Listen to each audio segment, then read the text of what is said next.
Hey guys, this week we're going to be talking about pigeons, sex toys, Janet Jackson, Star Wars, Outer Banks. A lot about the Outer Banks, actually. What else did we talk about? Billboard number twos. Billboard number twos, my number twos, and what we're planning to do next week. Yeah. This week on the Swish Edition. Oh my God. It's your weekly pop culture roundup every Wednesday. The Swish Edition with Robbie and Walla Walla. Town so nice they named it twice. And Scott in Sin City. Viva Las Vegas. We've got all the pop culture silliness of the week you totally need to know. Brace yourselves. This is the Swish Edition.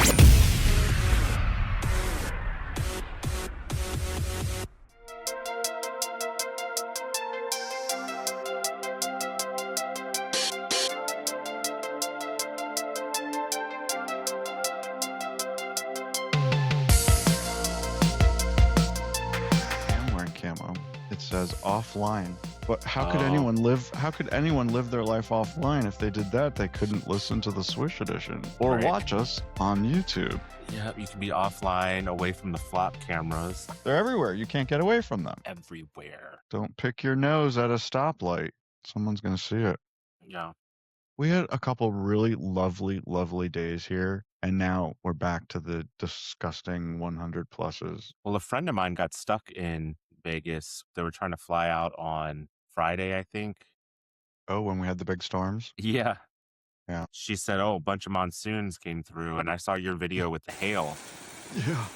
The hail was wild. Does it often hail there? I mean... No. I mean, that's the first time I ever remember it happening here. And it was about the size of like a little pearl onion or a marble, so they didn't do any damage or anything, but it was quite something to watch. And the dogs kept wanting to go out there. I'm like, I don't think you want to go out there. Get beat on by a bunch of falling ice. Yeah. Thank goodness we have a garage, so the car wasn't out in it. You know? Sometimes it hails here, but only not that much. Yeah, it's a once in a blue moon kind of a thing. Yeah. Blue moon. The conditions just have to be just right for it to hail. Yeah. Hail Caesar. Hail no. Hail Mary. Hey everybody, this is the Swish Edition for August 19th. This is episode 529, and Robbie and I are back. Robbie's in Walla Walla, Washington, and it's just fun to say Walla Walla, Washington, right? And I'm in Las Vegas, but tonight, Robbie is going to be here in my house with me.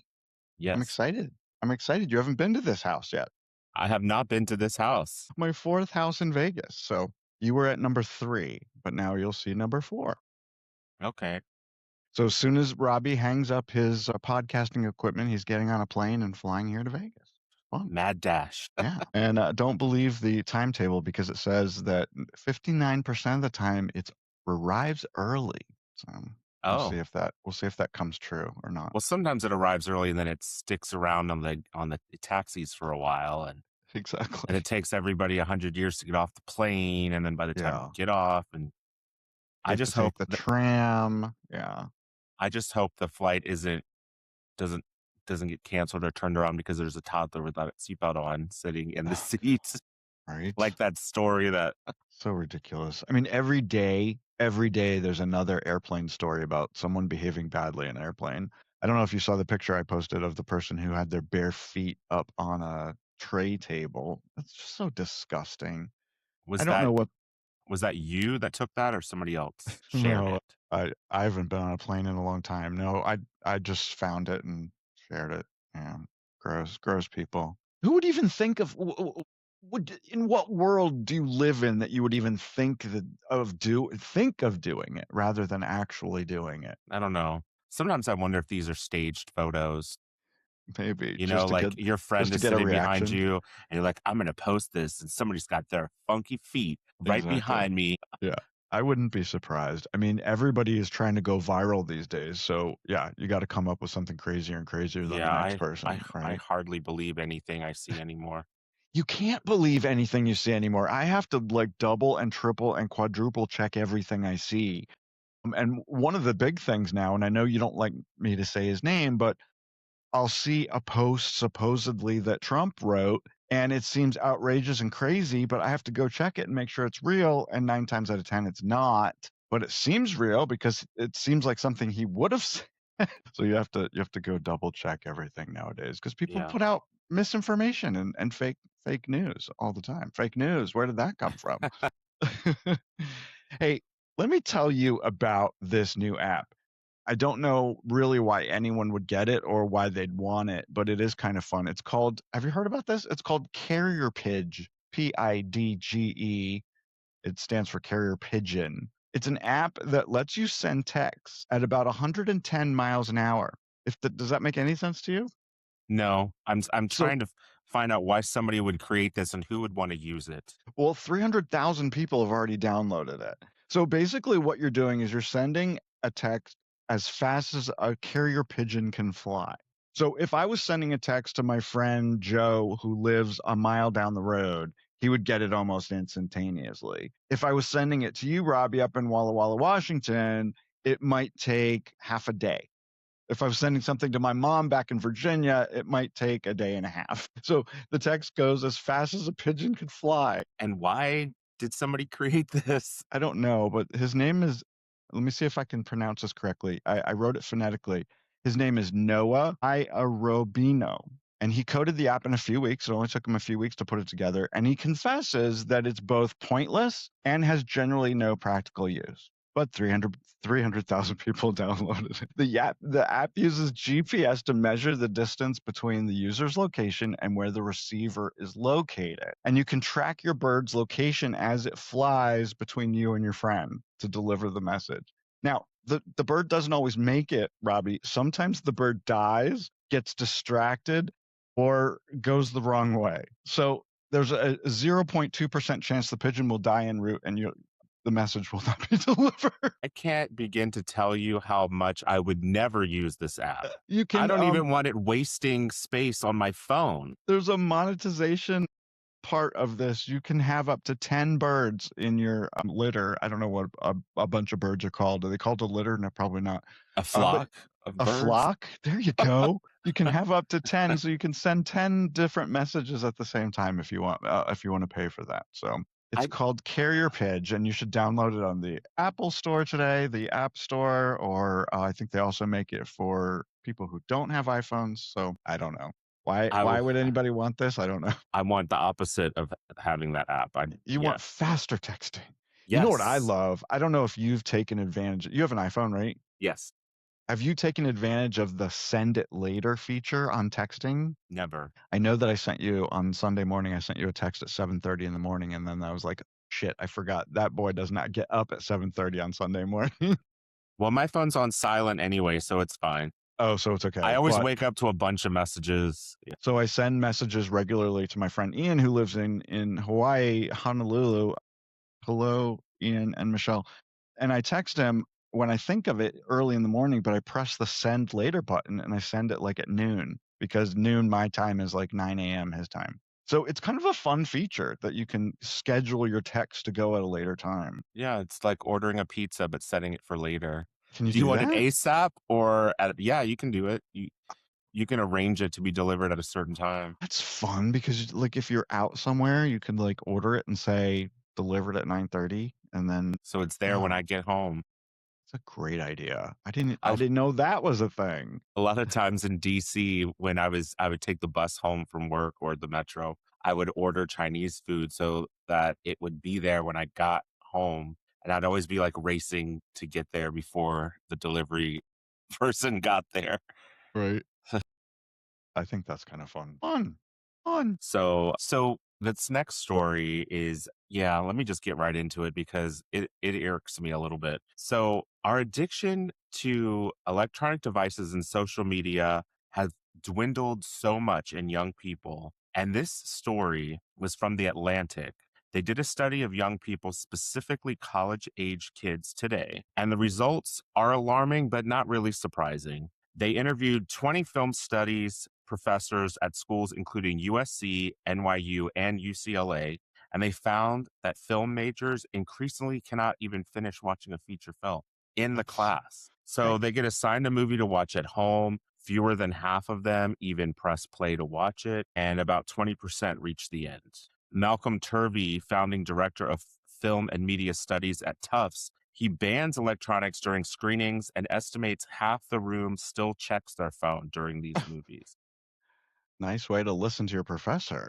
Akira Mitsuda Lippitt of USC compares the phone's pull to nicotine. One professor could not get a class through Francis Ford Coppola's The Conversation, a 1974 thriller starring Gene Hackman. Which is very good. So, yeah, I've seen The Conversation. If film students that signed up to do a class where they watch movies, if they can't make it through a screening of a movie, how are they going to make movies themselves? I don't know. You have to watch movies in order to make movies. So it just perplexes me that people that signed up to do this can't even do the bare minimum, which is sitting down and giving your undivided attention to a film that you can draw inspiration from. You know, you can look at the different techniques. You have to pay attention to a film. You know, these kind of films that you're going to go over in a film class, the important ones, because you need to see all the nuance. You might miss something. Every little thing sort of can mean something in a film class. So it's not like you're watching a Will Ferrell comedy or anything, not to like look down upon that, but that's not going to be shown in a film class. And that's more like a movie that you could maybe not pay attention to everything. But you know, in film class, there's a whole list of films that you watch, and they're not always going to hold your attention, especially some of the older ones, but they are important to watch for everyday people, let alone students that want to learn. Yeah. But so I just don't understand why you would sign up for this class if you can't even sit through a movie. Do the assignment.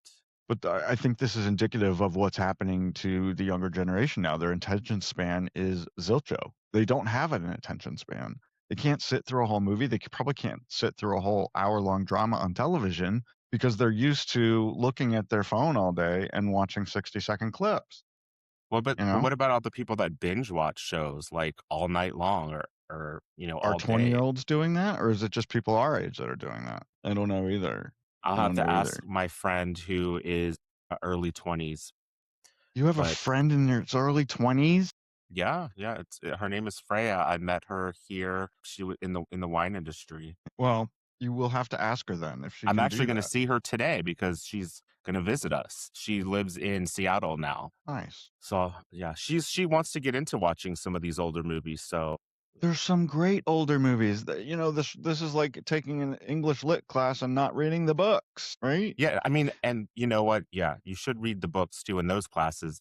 But, you know, it's one thing to be in high school and you have to take all these classes and maybe not reading the book. You should read the book, but it's another thing to sign up for a specific class in college. Like this is like this is their major. These are film students. You want to do this. So it's not all going to be fun. Making movies is not always fun. Ask any director. Yeah. I think it's gotten easier because the process is way more streamlined. You don't have to do all the stuff that the directors from the 70s and before had to do with film and all that. Yeah. Even though I love the way that movies looked back then with the film and all the lighting is different. And well, some people are still using film. I mean, what's his name? The movie that you're going to see, The Odyssey, was filmed on film. I think that's great. I'm going to see that tomorrow before the Backstreet Boys concert. And then I can report my experience on that. It's the true IMAX 70 millimeter film. And there was an article that you sent to me recently about how this theater in Vegas is the only one that can show this movie in that format. Yeah. And they were having a problem with somebody spilled something on the film and messed it up and had to cancel showings. Did you check to make sure they're back online? Well, I did go to the website. It's like Brendan Theaters, and I didn't see any notification that anything got canceled, but I'll check again before I go down there. I mean, that would be good. Yeah. I mean, it's not the end of the world. If they have to cancel it, at least I'll get my money back, hopefully, and I'll just have to watch it like a normal person on a regular screen.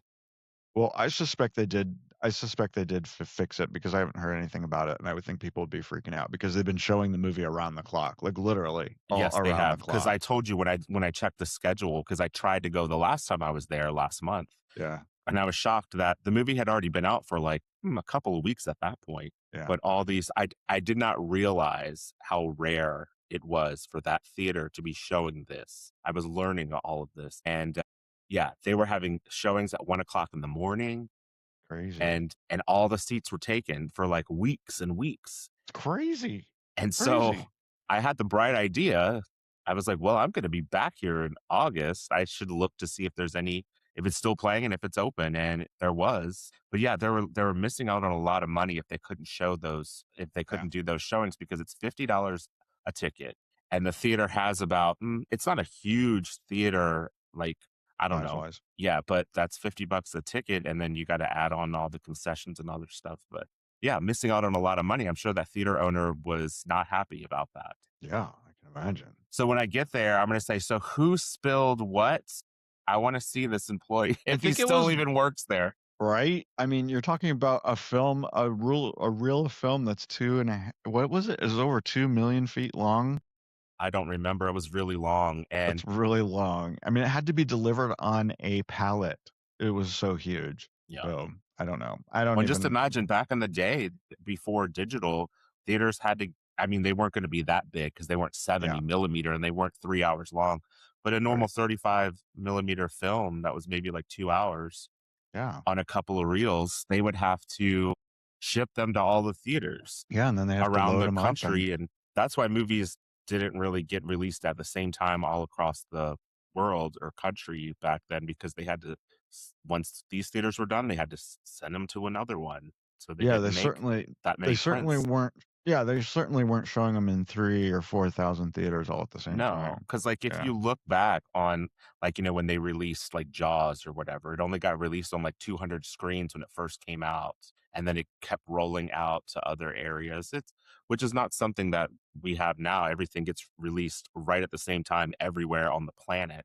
Yeah, exactly. Well, which is because way it's more easier. convenient. But all they have to do is send a file, email it. Right. Well, and that makes, you know, if you pay attention to the box office nowadays, or at least for the past 25, 30 years, everything is front loaded. All the, you know, a movie gets a lot of attention at the beginning, and then it normally drops 50% or more the second weekend. Whereas before, it was kind of the opposite. Movies would build and build and build and stay on the chart for a long time, for months, if they're a big hit, maybe like a whole year. Yeah, and like what you said about Jaws, they had no idea that it was going to blow up the way it blew up. That's why they only made 200 prints of it probably at the beginning. And then when it took off and became such a hit, they probably like said, "Hey Kodak, make me some more." Yeah. So it's just kind of interesting how things have progressed, and it's very. We don't even think of. Isn't technology amazing? Yeah. Yeah. I have to fix something. Hold on. He's got to fix something. I was fixing something. I left my ceiling fan on, and I realized that it was making noise, and I don't know if you guys could hear it in the background. Hear it. Yeah. I thought you were going to say it was drying your eyeballs out, because I hate it when that happens. Yeah. No, it was just making a weird noise. It was bothering me. I actually left it on a couple weeks ago and forgot that it was on, and I didn't hear it when I was editing the show. So we have good technology these days. Yeah. Can't even hear it. Hey, Robbie, how about this? This got some people's attention. I know people have very short attention spans these days, but when they think there's a bomb somewhere, people perk up and take notice. This happened this is such a crazy story. Happened in Washington, D.C. on Wisconsin Avenue Northwest in Tenleytown. You and I know where that is. I do. They shut down the roads all around this fire station for several hours last Wednesday morning, right at morning rush hour. And you know what DC rush hour is like. Not easy to get from point A to point B in DC unless you're on foot. Someone apparently approached a firefighter near the back of a Tenleytown fire station and left a device with exposed wires and then ran away. One who does that, the firefighter said it was about the size of a thermos. The firefighter ran inside, told somebody what was going on. They closed the roads and the sidewalks, blocked it all off with yellow caution tape. Scores of police cars. Yeah, fire trucks were called. They even called the bomb squad because they thought it was very possible this was a bomb. Who wants to blow up the Tenleytown Fire Department? I don't know. So what did it turn out to be? It turned out to be a black and blue electronic sex portable pump device called the Zolo Blowbot. And this is for men, I guess? It's for men. I'll show you. Yeah, you got a picture of this thing? I'll show you a picture if you're watching on YouTube. According to the Zolo company website, the toy features adjustable suction levels and a drying function for hygienic purposes. A drying function? What is it drying exactly? What a time to be alive. It currently sells for more than $300, and some dumb firefighter in Tenleytown thought it was a bomb. I'm just kidding. Why would somebody waste their Zolo Blowbot? That's $300. That's the question I wanted to ask. But I Googled this and I read multiple stories from local Washington, D.C. outlets that we're all familiar with. Fox 5 and NBC4 and all the different radio stations. Nobody asked who was this that left this, and are you looking for this person, and why might they have done this? Maybe it was broken and they were just throwing it away. I don't know, but kind of a crazy story. So lots of people were late for work last Wednesday because the Zolo Blowbot. Now, Robbie, just as a side note, I did put my order in for one, and it should be here by the time did you get one arrive. for me too? And we can do a test for our listeners. I just thought we could share the one, if that's okay with you. That is hilarious. Are we not that close yet? Hey, I'll share it as long as I get to go first. It has a drying function for hygienic reasons. So that's. I mean, yeah, nobody likes getting scared for a bomb threat, but when it turns out to be something like this, it's a little humorous. This next story is not humorous. It's an update to a recent story that we did about flock cameras, which are those surveillance cameras that capture your license plate, the make, model, and condition of your vehicle so that you can be tracked, I guess, in case you committed a crime or if you're being sought after for something. So someone created a website and an app to search for flock surveillance cameras in your neck of the woods. I sound like Al Roker when I say that. You're in your neck of the woods. Here's what's going on in your neck of the woods. So if you go to this, it's maps.deflock. And that's DEFLOCK. So maps.deflock.org, and enter your zip code and see where you're being spied on. Maybe it's on your route to work or it's on your route to wherever you go. The sex store. I looked mine up, and there are 27 of them in this area. Like, wow. The area, I mean, as in the whole town. That's still more than I thought that there would be. Yeah. Well, and of course I did mine too. And I looked all over the Las Vegas Valley. You know, we have 2.5 million people here. There are hundreds and hundreds, maybe up to 1,000 or more here in the valley. So I know that on a route that I generally go on to get from my house to Mandalay Bay, where I work, there's at least 40 or 50. They're tracking my movements every time I go there. Well, okay, so yes, it feels like an invasion of privacy. Well, it is, but because, you know, not everybody is committing crimes. So what about the innocent people that are having their information documented? Oh. But here's my question: is who is deciphering all this information? Who's going through it? Is there like an entire company or agency going through all the videos looking for stuff? AI. Like, I just can't imagine. It's very weird. But so, yeah, basically, don't try to get away with anything, because you're never going to be able to. This is not the 70s. You cannot be getting away with anything anymore. So there's no privacy anymore. And then there was of course, there's backlash for this, right? So because of that backlash, Flock says it will add privacy guardrails. And I don't know, that just seems like, yeah, like whatever. So they announced last Thursday that it will implement new privacy and data retention policies, because many people believe the automated license plate technology can be used to conduct mass surveillance, which is exactly what it's doing. It's exactly what it's doing. Well, also, I know for sure that big cities have the facial recognition technology on, you know, practically maybe every corner somehow on lights or something. And the casinos use it here in Vegas. If someone who's been banned from the casino walks into the Aria or Bellagio, the fucking security know about it immediately. They'll be like, a red light goes off behind stage. Like, Joe Schmo is here. Get his ass out of here. Go get him. Go get him. I mean, I don't know. Like, it's not all bad. I mean, I guess there's some good things about it. It can stop criminal activity, but at what cost? Sure. You know, I mean, I could see it being a very useful thing. Say a bad dad kidnaps his daughter and they put out an Amber Alert and they're looking for the guy who ran off with the kid. I mean, you pull up those computer systems and you could track them all the way across town in real time. Yeah. So if it can help somebody find a missing person or solve a murder, Right. it's good for that. Right. But do I need them knowing that I'm going to the Safeway to buy groceries? No, I don't think it's anyone's business. Well, Flock said that it will cut the data retention window from 30 days to 7 days. Okay. But So local keep that jurisdictions, information. local jurisdictions can override that and do what they want with it. But Well, I mean, there's a lot of storage here. We know how much storage costs, and especially a video takes up a lot of storage. I don't know. That's why they're building these data centers all over the country. And the system doesn't just record license plate; it detects and saves information about, like I said earlier, the make, model, color of your car, but also even special things like bumper stickers, or it has a dent, or features that would be unique to that car. Yeah.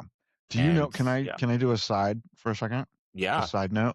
What is one of the best bumper stickers you can have on your car? I don't know. I'm not really into bumper stickers.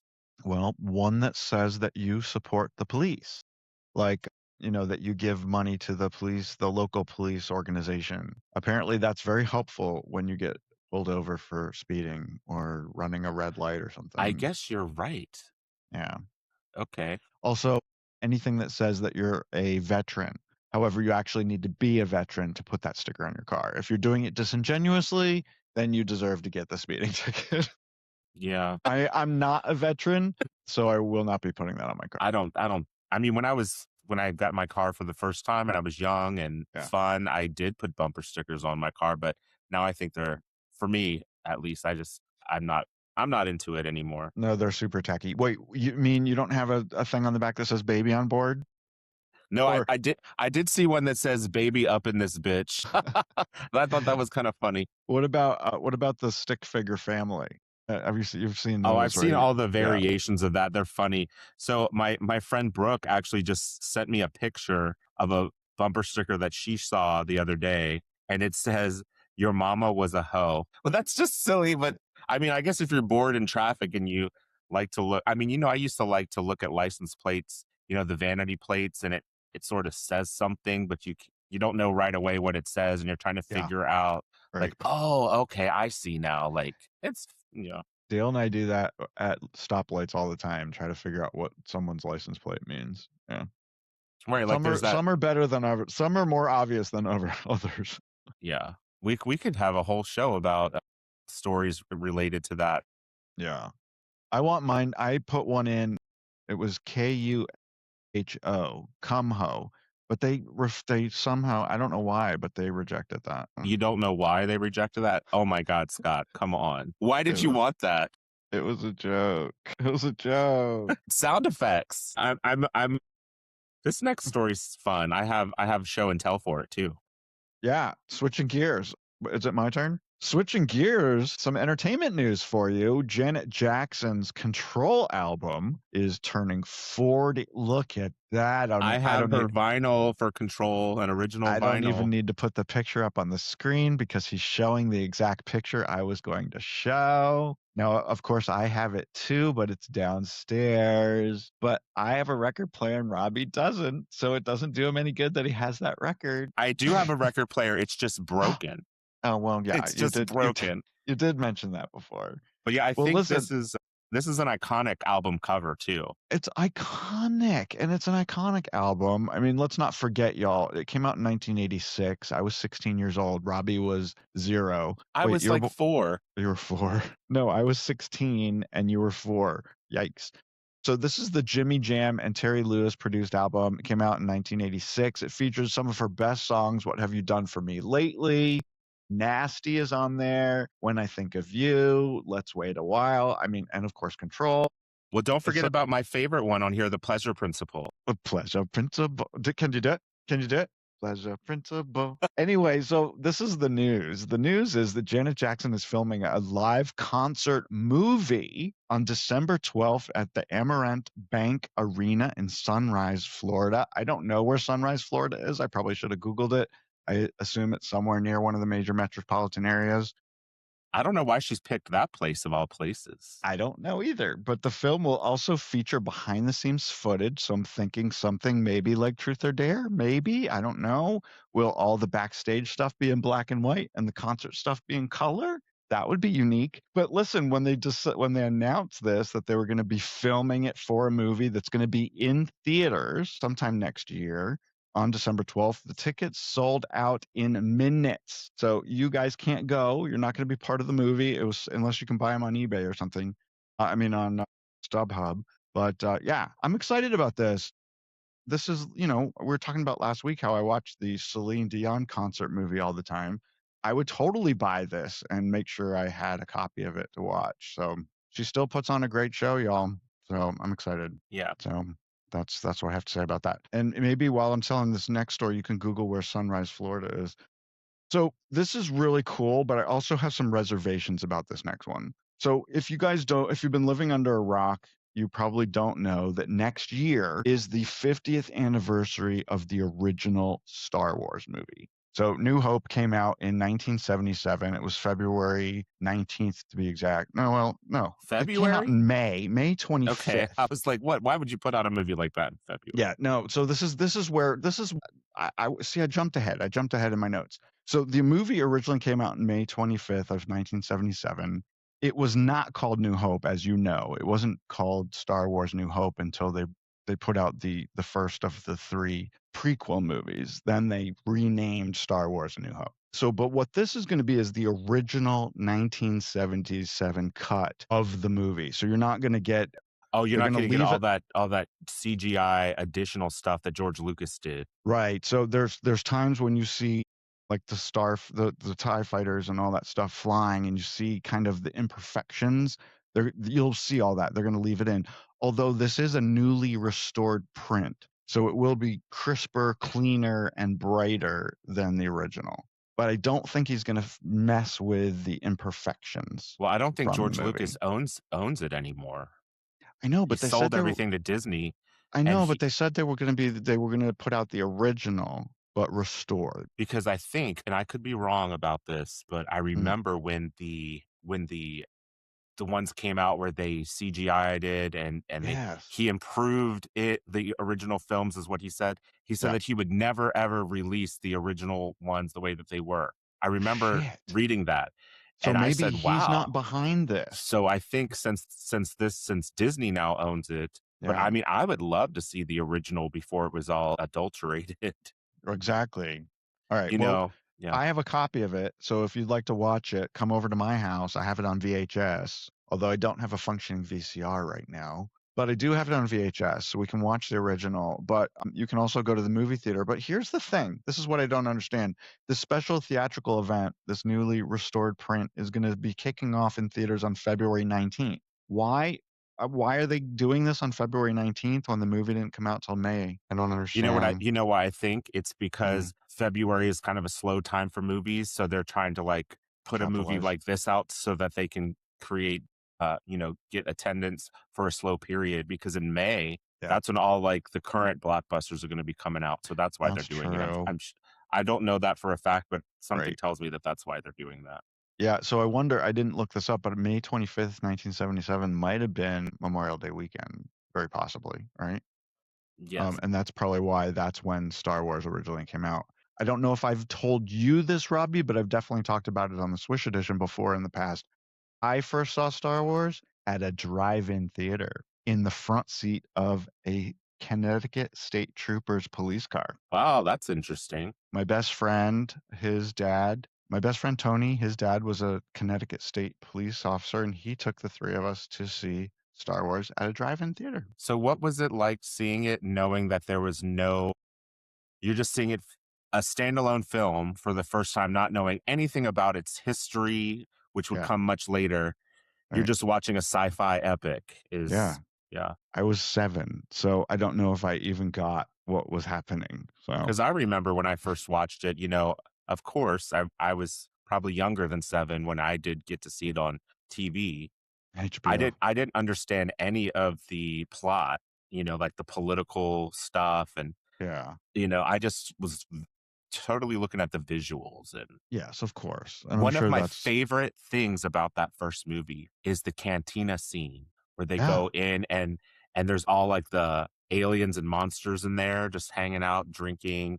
And they have changed that for the newer release because somebody complained, or maybe George Lucas decided that it was a little too scary for kids. So they cut out Yeah. and they changed a lot of the way the monsters looked. Right. And I thought that that's kind of shitty to change something that has already been established in whether you warts and all, whether you like it or not, that's what it is. Agreed. That you're a film purist. You're a film purist, Robbie Barnett. Yes. I So love you. I hope when they release this next year that scene is the original scene in that Yeah, cantina.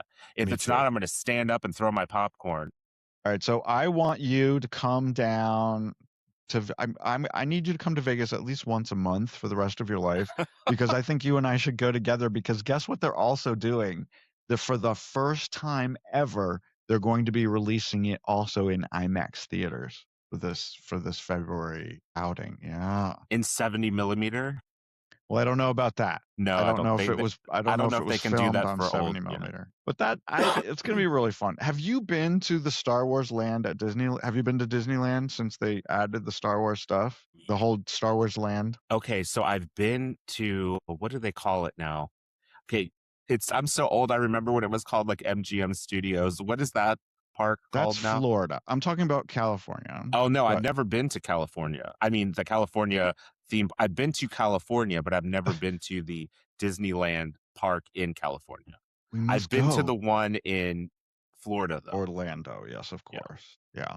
But the place I vow I will never go to again. Orlando. No, Orlando Florida. is. I have no reason to ever go to Orlando ever again, and I make an apology to 2 different people who listen to our show every week that live in Orlando. I'm so sorry, but I'm never coming to visit you. Well, I fucking hate Orlando. my main problem with Orlando is the weather. That's Yeah? my main issue. It's really hot and humid and it rains a lot. At least when I went there once in the middle of, it was June, Yeah. early June. It was for somebody's graduation, but that's a horrible time to be there because it's hot and humid. It rains like a monsoon every evening because of the Yes. humidity. But Just like Miami. but it's the nice times is like in winter. So Yes. The last time I went to Disney World was in mid-January, and it was awesome. We had a really good time. We wore jackets, and that was fine. because when I was a kid and we went to Disney World, it was around Christmas. It was Christmas time. yeah. And it was still Magical. hot, but it wasn't like oppressive or anything. And it No, didn't no, no. rain. It was like sunny, nice 80s. Wow. But it At was Christmas time, super, nice. super crowded, like impossibly crowded. Yeah, no, you don't go summer and Christmas. Those are the 2 worst times to go. Yeah, and those are the only 2 times I've been there. All right, so meet me at Disneyland. We'll go to all the new Star Wars stuff. We're going to go the 3rd week of January, something like that. It'll be really fun. Well, yeah, Anyway. you're there when I'm in Palm Springs. Oh, that's right. Remember? Oh, that's right, Yeah. because our trips overlap. That's right.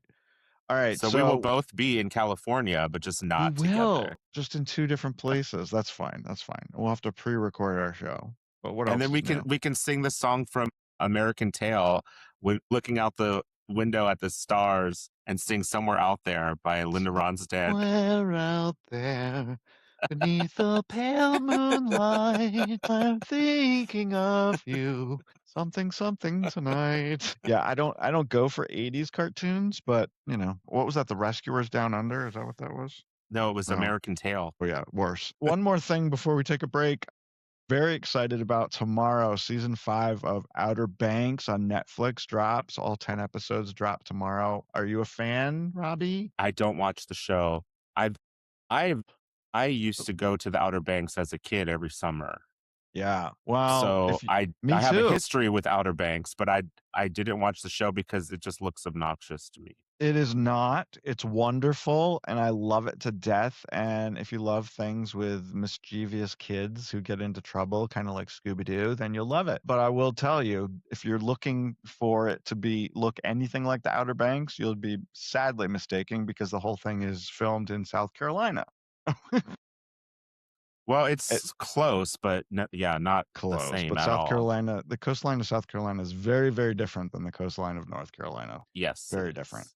And Anyway, I'd be able to tell because I've been there a million times. Me too. We spent every summer in the Outer Banks. Absolutely. Anyway, if you guys, spoiler alert, if you don't know, JJ died. He was the cutest of all. He's dead now, but the rest of the friends will pick up the pieces and somehow find the blue crown. That's what they're trying to do this season.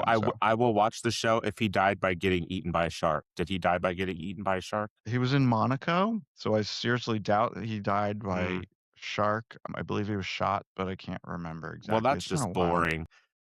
Anyway, Robbie and I will be back with more Swish Edition right after these very important messages.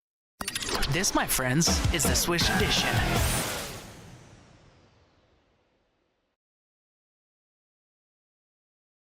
There's no excuse not to listen. Swish Edition.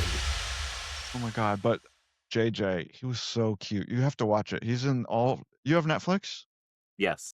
Then you have to watch it. You could binge it. Binge it. How many episodes is it?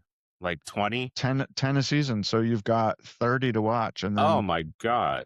Then there'll be 40 starting tomorrow. Jesus H. Christ. Dale watches it. We both watch it together. Of course, we're also watching Reacher. Love Reacher. I saw an article about that. He's so cute. He's so hot. So, no, the thing about shows like Outer Banks that I'm not interested in, I don't like watching like these modern young kids be like rich, privileged assholes. Is it like that or no? No, they're not rich. They're pogues. Most of them are poor. Okay. Because the impression I got was it looked like, that kind of thing. No, even though Outer Banks is not like a luxury or anything. It's not that. That's the thing is, it's not the Outer Banks. I don't even know why they called it the Outer Banks because it has absolutely nothing to do with the Outer Banks. So that's just the name. I mean, it's literally Charleston, South Carolina. And here's the thing: the Outer Banks does not need any unwanted attention because it was just fine before, and now I think a lot of people are going there because of the show. And because I follow some Outer Banks pages on Facebook, and there's a lot of complaints about how it's not the same anymore. And I don't know. You're going to get that anyway. But I was just talking to Kristen about this. Kristen continues to go there every summer or wants to go there every summer. Like we used to our entire lives before I moved away. Even Dennis and I, when Dennis was still alive, we used to go down there every summer. It's not affordable anymore. The houses are so fucking expensive to rent.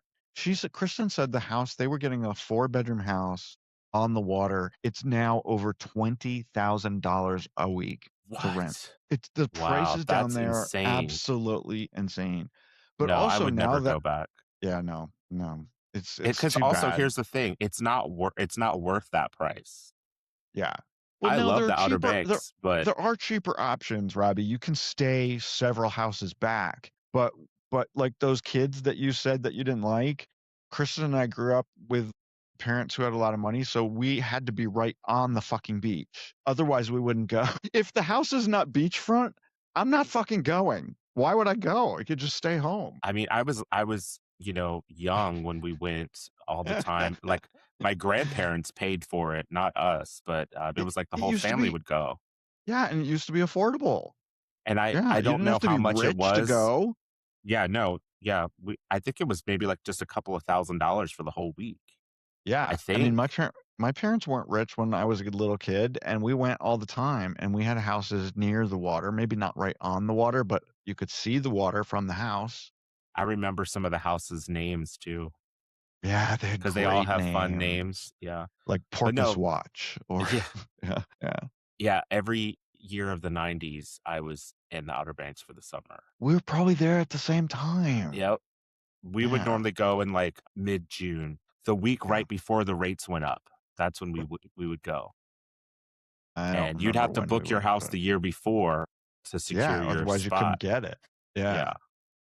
And the last time I was there, I was just going to say, our favorite was, we went north. We'd go across a bridge and go north. So we would like Duck and Kerala. Those Yes. were our two favorites. Yeah. So we were always in Southern Shores, which is the one that I've stayed in Southern Shores. Yeah. right before you get, to Kerala and all that. But the last time I was there, I think it was in like 2009. And so I haven't been in a long time. I think the last time we were there, Kristen and Rob rented a house when we lived in Delaware. So maybe 4 years ago. 4 years ago was the last time I was there. And it was August. So it was hot. See, I liked how it was back then, where it wasn't that built up. I mean, it had like it had like some stuff, but it was very like charming, old school kind of thing. Like there wasn't anything to do at night. You know what I mean? You went to the beach. It was about being at the house and going in the ocean and walking on the beach. It wasn't about nightlife. It wasn't about going out to restaurants. Yeah. And there's a couple restaurants, but well, yeah, and they were all like fun seafood themed places. And maybe you drive all the way down to Hatteras for the day or something. You know who I ran into when I was in Outer Banks once? It was in 2000. And Manio, which is on the mainland, but it's just, west of Outer Banks. So we went there. I was with my friend Brooke and her family, and we went to Manio for, I don't know why we were putzing around down there, but we went to a vegetable/fruit place that was selling like fresh produce. Farmer's market. Kind of. Roadside stand. Yeah, but it was in a building though, like a small hut. And there was an old man sitting on the porch in a rocking chair. And I was like, damn, if that man doesn't look like Andy Griffith. And I knew that so Andy Griffith was from North Carolina and he lived in Manio. And that was Andy Griffith.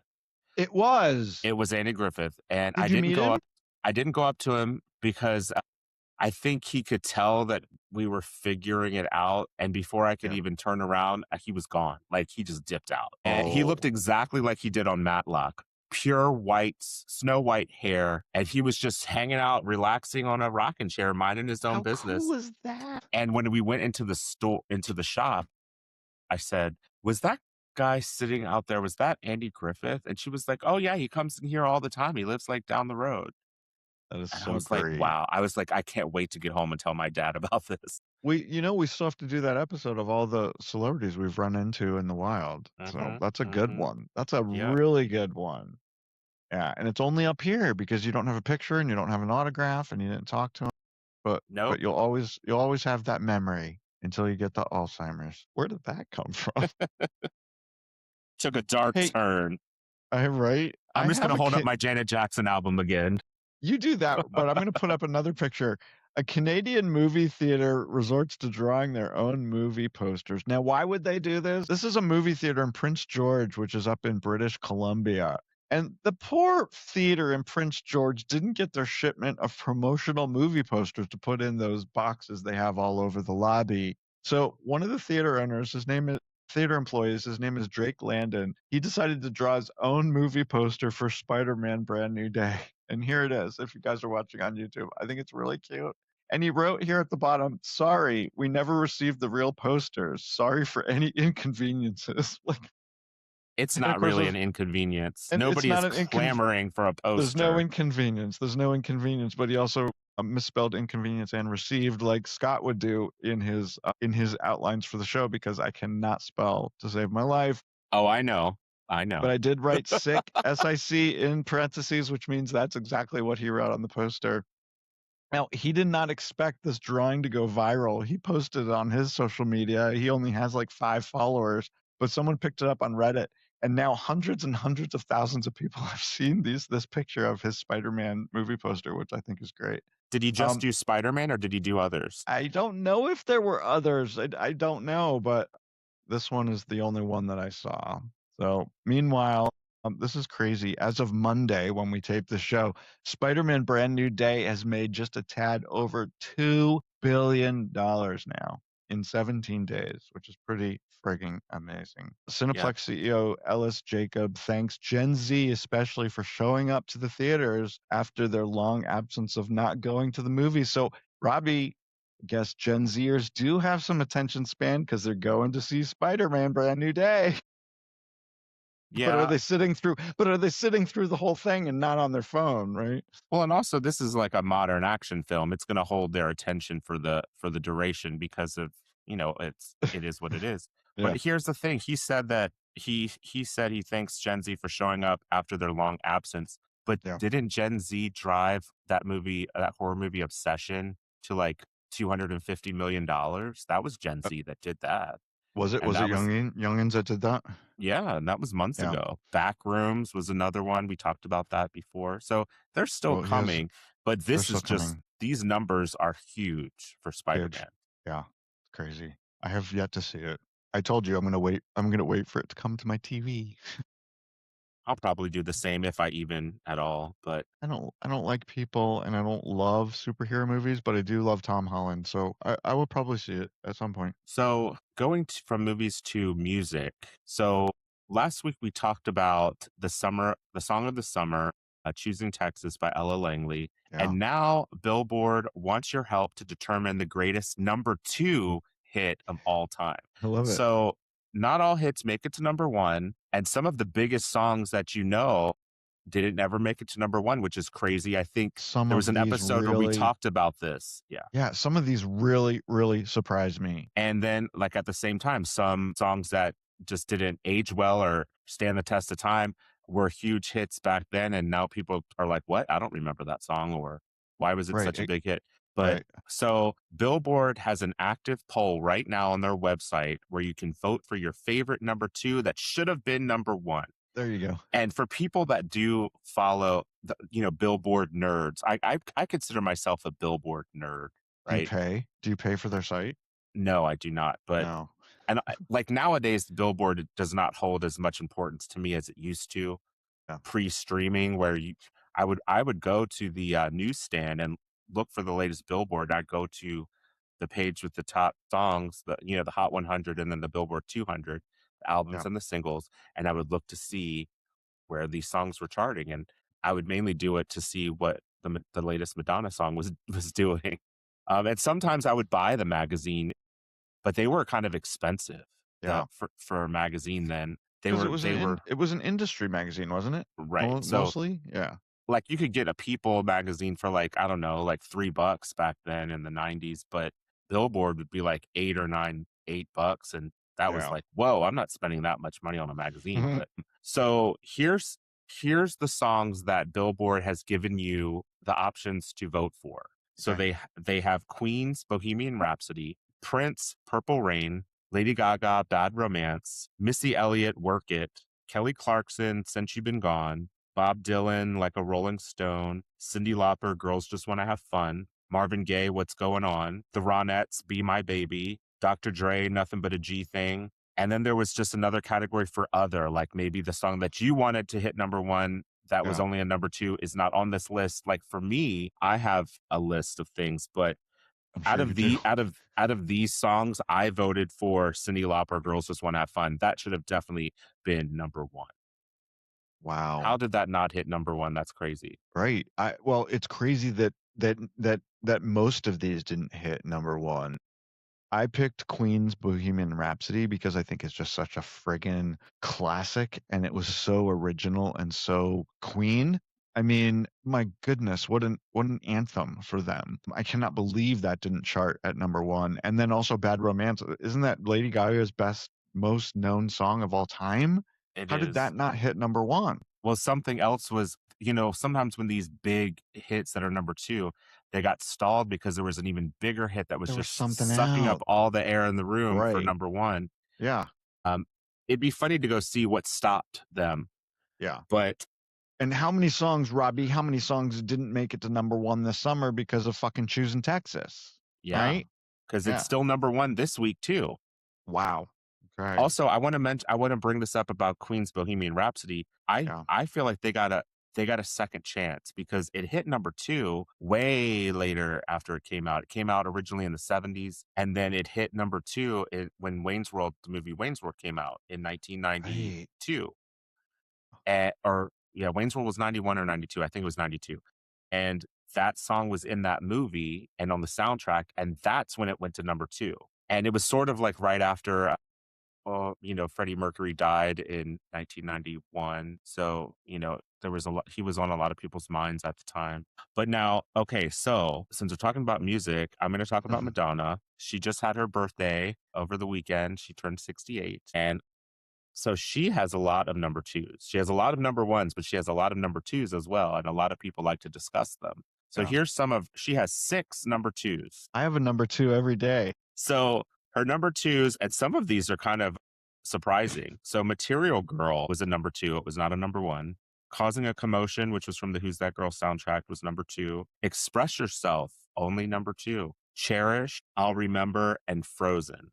Those are all her number 2s. And she held a record for a while for having the most number 2s on the charts. And I can't remember who overtook it, but she's not that anymore. But yeah, so I thought that was a fun little thing. I wonder when their poll ends and we'll see who won. I think it's going to be Lady Gaga, Bad Romance, because as of press time, Gaga's Bad Romance was dominating the poll with 40.96% of the vote, and Other was the number 2 at 17%. Other. Yeah. Without explanation of what Well, the and I'm other sure was. the message board on the comments there, everyone's going to be saying what they feel should have been there, and that somebody's going to mention all the Madonna ones that I just did, because her having that many and holding the record for so long, I'm surprised that one of hers is not on the poll. Yeah. But Well, it's also it's very possible that the Little Monsters, Gaga's Monsters, got together and decided to do a campaign to get everyone to go vote on this poll to make Bad Romance the number 1, number 2. So. For sure. And it would have been the same way if Madonna's on there, because a lot of Madonna fans are Billboard nerds too, which it's like, and I love Bad Romance, Yeah, it's a great song. The song, the video, it's a banger. Yeah. And now here's some some of the other ones. Oh, yeah, my I got some other classic songs that never made it to number 1. We got John Lennon's Imagine, only peaked at number 3. Wow. Journey, Don't Stop Believin', that only peaked at number 9. Surprises me. Maybe it was only huge in my life because of Glee. I don't know. No, I remember it being on the radio a lot. It just has legs, it just gained momentum over the years. Yeah. No Doubt, Don't Speak, which when I was a teenager, that song was humongous. Huge. But it had a music video and it was on the radio, but I mentioned this before, like their label didn't release it as like an official single with a CD single or something, it was never a for single. sale. Yeah. It wasn't a single for sale. So it was ineligible to chart, which was a rule that Billboard had back then. If it was not released like that, it was ineligible to chart. But if they were allowed to chart, I think it would have hit number 1, because it was certainly huge. would have. Yeah. Why didn't they release that as a single? I guess they didn't think it would do well. I don't know. It's a question for that label. When you're rock artists, like versus pop, more rock artists, they always emphasize sales of the album versus releasing singles. Yeah. So if you go back and look at some of the rock artists over the course of time, they didn't release their songs as singles, like mass market them in the stores. They would release it like on the radio or something, and they wanted you to buy the album. So all right. Well, I'm going to see Gwen later today, so I'll ask her what she thinks about that. And Michael Jackson's Thriller only peaked at number 4. I find that very, very, very hard to believe. But I think the video is better than the song. So it's not. I mean, it's a novelty song, right? And MTV did not account for Billboard numbers. Yes. It probably helped people want to listen to it on the radio or buy the single at the store. But the video being played on MTV did not account for anything that Billboard was doing. I don't know this for sure, but I would bet that Thriller music video won Video of the Year on the MTV Music Awards that year. How much you want to bet? You would think that I would know this, but I don't know it off the top of my head. It's one of the most iconic movie-like. It was the very first movie-like video of all time, right? Well, but here's the thing, Scott. I'm just thinking of this now. Thriller came out in 83? Mm-hmm. They didn't do MTV Awards until 84. So do you think maybe it wasn't? All right, we need to do some research before. Because the very first MTV Awards was 1984. Dan Aykroyd and Bette Midler hosted it. Madonna performed Like a Virgin on the wedding cake. The most famous one. Yeah, that's when she exploded. Yeah. And then, so And I'll did they have to start? look. Did they have the Moon Man statuettes from the very beginning? Yes. Yes. Okay. Good. Yeah. Yeah. I'm still hoping to win one someday. But how random is see. it to have Dan Aykroyd and Bette Midler be the hosts of the first MTV Music Awards? Very random. I still love them both. They're still working. I love them. So Well, and also they were both in the USA for Africa, We Are the World. They were in the chorus, and you can see it in the video. They're both there. Dan Aykroyd was like on the upper levels, and Bette was on the front row, standing next to LaToya Jackson. I just saw a video with LaToya yesterday. She was making tortillas or something in her kitchen. And she said Jermaine is the only Jackson that doesn't like spicy food. I think I saw this video too, but I saw it like a couple months ago. She seems very sweet. She seems very sweet. Yeah. I feel bad for her, honestly. She's been the butt of a joke for she's had the longest time. She's had a tough life. She went through some really bad times with abusive husband and all kinds of stuff. But she is a spitting image of Michael. I mean, they could be the same person. Well, there was a rumor an urban legend that they were the same person, which is totally not true at all. But no, I think what damaged her a lot was her doing that Psychic Friends Network thing. I think if she hadn't have done that, maybe it wouldn't be so bad for her. Sometimes you need the money.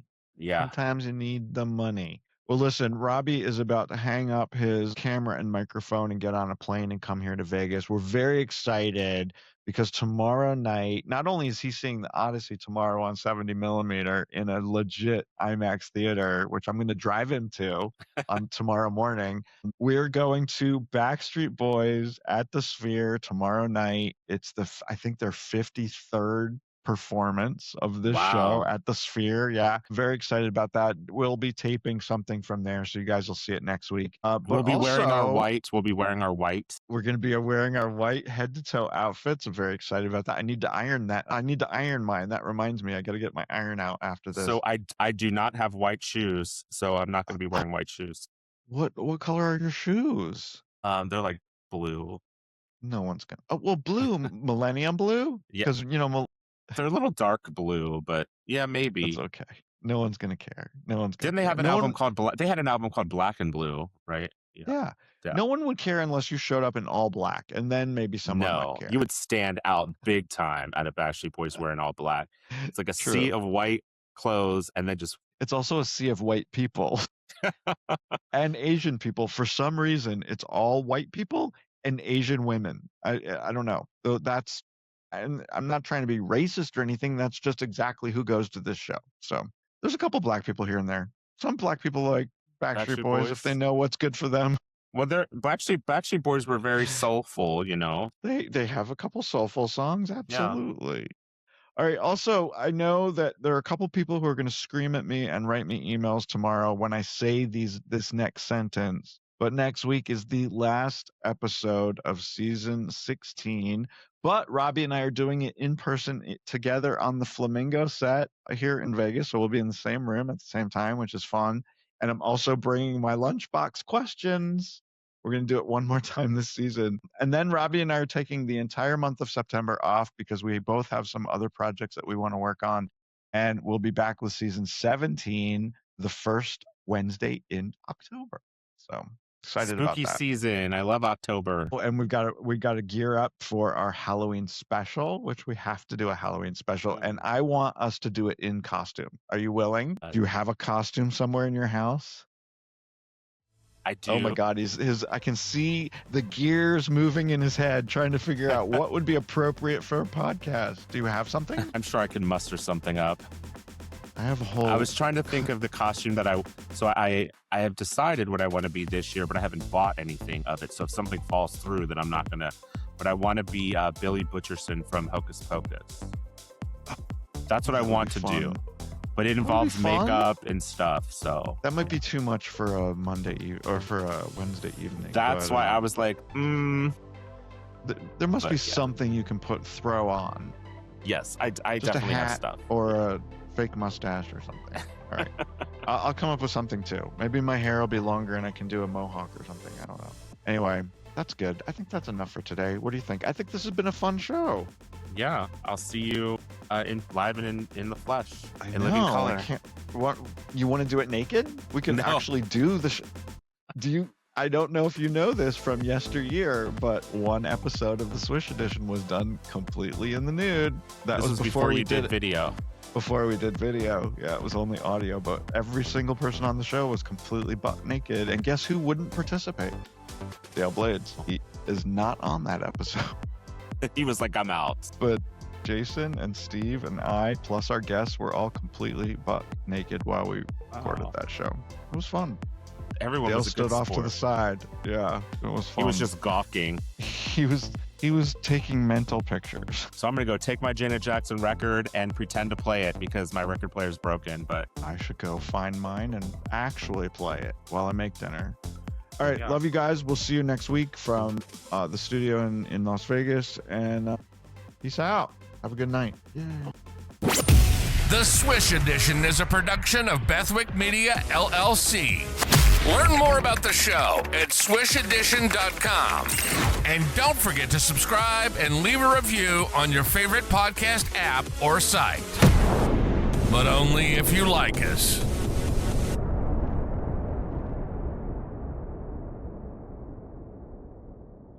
Oh my God. Okay, Oh, that was fun. yeah, now I'm gonna go pee and see if my friend Freya has arrived. I really enjoyed your Who's that boss? Who's that girl? Podcast. That was fun. Yeah, right. Yeah, it was fun, and I liked your shout out to the Swish Edition. That was nice, and that was nice that they let you do that. Yeah, Yeah. yeah.